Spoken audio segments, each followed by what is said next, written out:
جایگاه رو دیدی؟ اومدن میخوام بازی کنن. اومدن که اومدن برن یه گوشه برای خودشون بازی کنن. به به، ببین کی اینجاست.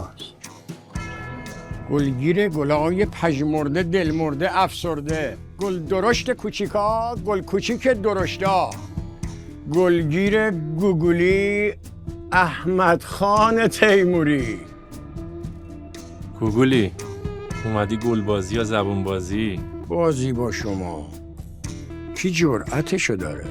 ما فقط اومدیم یه امضا از احمد خان بگیریم و بریم.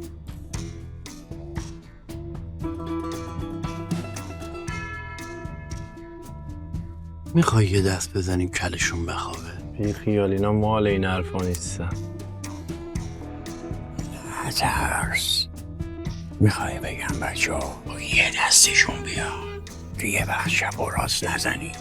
آخه قندو تو نمیخواد به فکر چپ و راست ما باشی، تو برو به فکر شرق و غرب خودت باش که یه وقت وسط بازی اتوبان نشه.